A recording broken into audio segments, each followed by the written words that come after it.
నిన్న చేస్తున్న నినాదాల్లో ప్రధాన నినాదం ఏంటంటే శ్రీధర్ బాబు గారు ఏదైతే అనౌన్స్ చేసిరో ఇక మీదట ప్రభుత్వ ఉద్యోగాలకు నోటిఫికేషన్ ఉండదని అసెంబ్లీ ముఖంగా ఆయన అనౌన్స్ చేసినట్టుగా వాళ్ళు చెప్తా ఉన్నారు.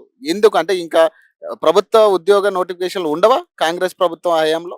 ముఖ్యమంత్రి గారు చాలా స్పష్టంగా ప్రకటించింది కదా! 40,000 ఉద్యోగాలకు సంబంధించి త్వరలో ఏయబోతుందని చెప్పి ముఖ్యమంత్రి గారు చెప్పిర్రు కదా! ముఖ్యమంత్రి గారు చెప్పిన తర్వాత శ్రీధర్‌బాబు గారు ఏ సందర్భంగా మాట్లాడిండో, ఏ అంశం మీద మాట్లాడిండో తెలవదు. ఎందుకంటే కొన్ని డిపార్ట్‌మెంట్‌లకు సంబంధించి అసెంబ్లీలో చర్చ జరిగింది. కొన్ని డిపార్ట్‌మెంట్‌లకు సంబంధించి అంటే ఏది? సపోజ్ కొన్ని డిపార్ట్‌మెంట్‌లలో కాంట్రాక్ట్ ఎంప్లాయీస్ ఉన్నారు. కాంట్రాక్ట్ ఎంప్లాయీస్ ఏమంటున్నారు? రెగ్యులర్ నోటిఫికేషన్ ఇయ్యొద్దని చెప్పేసి వాళ్ళు చెప్తున్నారు. ఏ సందర్భంగా శ్రీధర్‌బాబు గారు మాట్లాడారో నేనైతే చూడలేదు.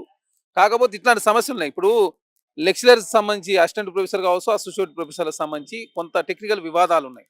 ఎందుకంటే చాలా సుదీర్ఘ కాలం నుంచి కాంట్రాక్ట్ ఎంప్లాయీస్‌గా, తర్వాత ఔట్‌సోర్సింగ్ ఎంప్లాయీస్‌గా ఉన్నవాళ్ళు, కొత్త వాళ్ళు న్యూ రిక్రూట్‌మెంట్ చేసినట్లయితే మాకు ఇబ్బందయితది కాబట్టి ఏయొద్దని చెప్పేసి అదేవిధంగా వాళ్ళు కూడా కలిసి రికమెండేషన్ ఇస్తున్న పరిస్థితి మనం చూసినాం.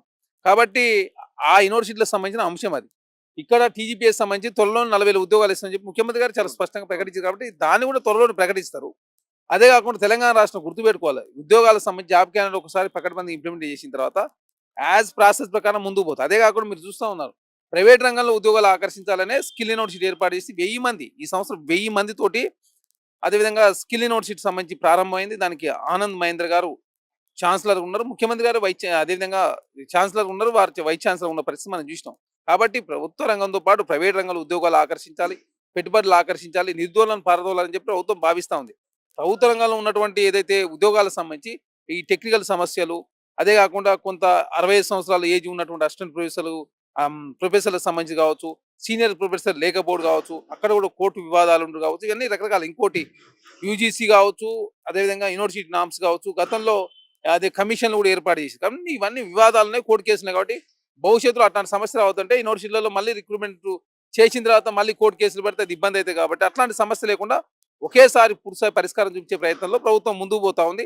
ఖచ్చితంగా ఉద్యోగాలకు సంబంధించి తెలంగాణ రాష్ట్రంలో కాంగ్రెస్ పార్టీ చెప్పిన విధంగా ఖాళీలను బట్టి పూర్తించే ప్రయత్నంలో ప్రభుత్వం ముందుకు పోతా ఉంది. కాబట్టి ఈరోజు ముఖ్యమంత్రి